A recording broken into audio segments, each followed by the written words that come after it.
नमस्कार। आज हम एक ऐसी यात्रा पर निकलने वाले हैं जो हमें समय के पार ले जाएगी।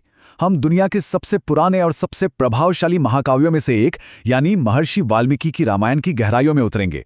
देखिए, ये सिर्फ एक कहानी नहीं है, ये तो एक ऐसी गाथा है जिसने हजारों सालों से न जाने कितनी संस्कृतियों और जीवन मूल्यों को गढ़ा है। तो इस पूरे विश्लेषण में हम 5 खास पहलुओं पर बात करेंगे। सबसे पहले महाकाव्य का एक इंट्रोडक्शन लेंगे, फिर राम की पूरी यात्रा को 7 कांडों के जरिए समझेंगे।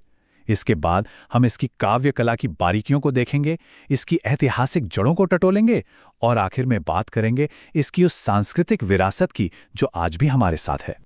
तो चलिए सबसे पहले ये समझते हैं कि आखिर रामायण को दुनिया भर के साहित्य में इतना जरूरी क्यों माना जाता है। इसका जो पैमाना है, इसका जो महत्व है, वो सच में बेजोड़ है और यहीं से हमारी कहानी की शुरुआत होती है। रामायण को अक्सर आदि काव्य कहा जाता है। इसका सीधा सा मतलब है पहला महाकाव्य, और इसे लिखने वाले महर्षि वाल्मीकि को आदि कवि यानी पहले कवि के तौर पर जाना जाता है। ये सिर्फ एक टाइटल नहीं है, बल्कि ये इस बात का सबूत है कि संस्कृत साहित्य में इसकी जड़ें कितनी गहरी हैं। जरा इसके आकार का अंदाजा लगाइए। रामायण में करीब करीब 24,000 श्लोक हैं। इसी वजह से इसे चतुर्विंशति सहस्री संहिता जैसा भव्य नाम भी मिला है। पर बात सिर्फ लंबाई की नहीं है, ये संख्या तो इसकी कहानी की जबरदस्त गहराई और बारीकियों की तरफ इशारा करती है। तो अब जब हमें इसके स्केल का अंदाजा हो गया है, तो चलिए अब इसकी कहानी के स्ट्रक्चर को समझते हैं। इस पूरे महाकाव्य को 7 अलग-अलग हिस्सों या कहें कांडों में बहुत खूबसूरती से बांटा गया है, और हर कांड राम के जीवन की यात्रा के एक बहुत जरूरी पड़ाव को दिखाता है। ये जो टेबल है, ये हमें कहानी के बहाव का एक साफ साफ नक्शा देती है। शुरुआत होती है बालकांड से, जिसमें राम के बचपन और युवावस्था की बातें हैं, और ये खत्म होती है उत्तरकांड पर, जहां उनके शासन और अंतिम विदाई का जिक्र है। और बीच में हम उनके वनवास का दुख, सीता की खोज का मिशन और वो जबरदस्त युद्ध देखते हैं। हर कांड कहानी में एक नया और गहरा अध्याय जोड़ता चला जाता है। यात्रा शुरू होती है बालकांड से। यहाँ हम देखते हैं एक दिव्य राजकुमार का जन्म और उसका बड़ा होना। ये उम्मीद और वीरता का कांड है। गुरु विश्वामित्र के साथ मिलकर राक्षसों का वध करने से लेकर शिव के उस अजेय धनुष को तोड़कर सीता का हाथ जीतने तक, यहीं पर राम के असाधारण भविष्य की नींव रखी जाती है। अयोध्या कांड में आकर जश्न का माहौल अचानक एक बड़ी ट्रेजेडी में बदल जाता है। राजाभिषेक की जो तैयारियां चल रही थीं, वो एक क्रूर साजिश का शिकार हो जाती हैं, और राम को अपने कर्तव्य के लिए सिंहासन की जगह 14 साल का वनवास चुनना पड़ता है। ये कांड त्याग, परिवार के प्रति कर्तव्य और महल की साजिशों की एक बड़ी ही मार्मिक कहानी है। अरण्यकांड में जंगल की शांति के बीच कहानी का सबसे बड़ा मोड़ आता है। शूर्पणखा के साथ हुई एक घटना के बाद बदले की आग भड़क उठती है, और धोखे के एक पल में रावण सीता का अपहरण कर लेता है। बस इसी एक घटना के साथ महाकाव्य का वो दिल दहला देने वाला संघर्ष शुरू हो जाता है। जब सब तरफ निराशा छाई थी, तब किष्किंधा कांड उम्मीद की एक किरण लेकर आता है।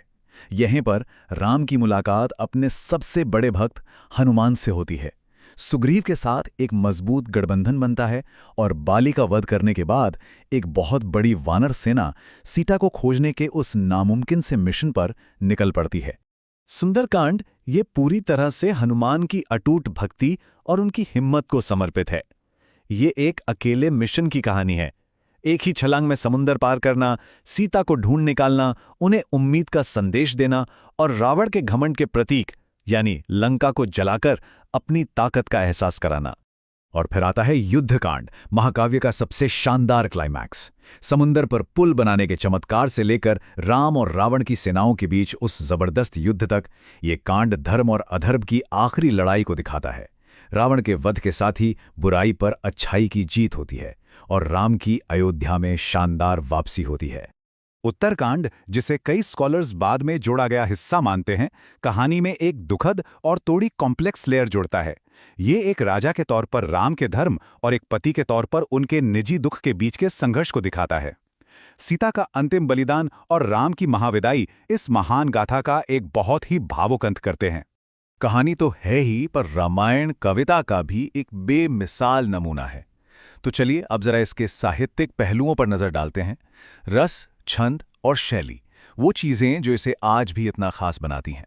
एक कहानी है कि रामायण की कविता का जन्म बहुत ही गहरे दुख के एक पल से हुआ था।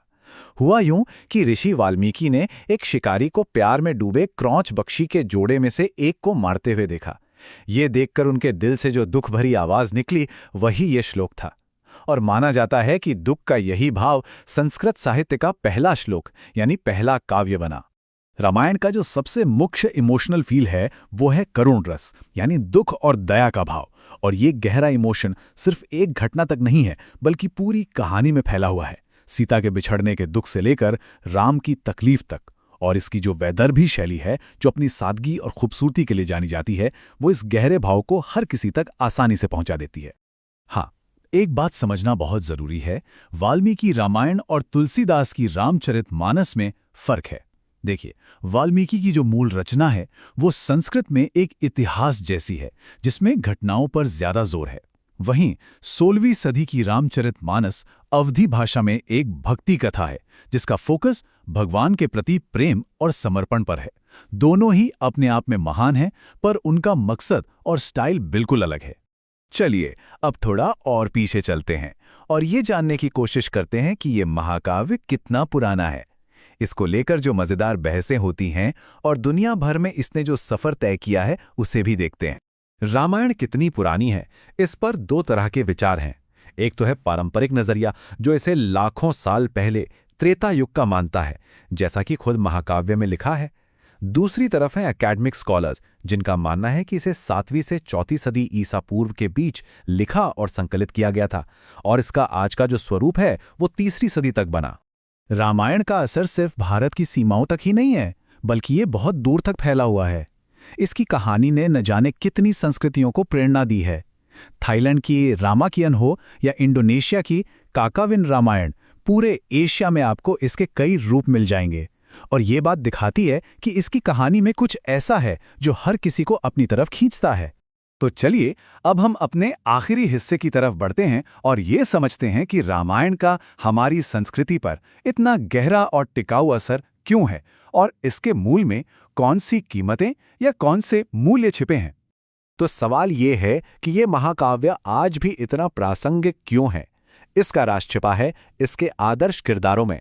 राम है मर्यादा पुरुषोत्तम, यानी एक आदर्श पुरुष और राजा। सीता है एक आदर्श स्त्री और पत्नी। लक्ष्मण और भरत आदर्श भाई हैं, और हनुमान है आदर्श भक्त। ये जो आदर्श किरदार हैं, ये आज भी हमें प्रेरणा देते हैं और हमारा मार्गदर्शन करते हैं। और इसी के साथ हम इस विश्लेषण को एक सवाल पर आकर खत्म करते हैं।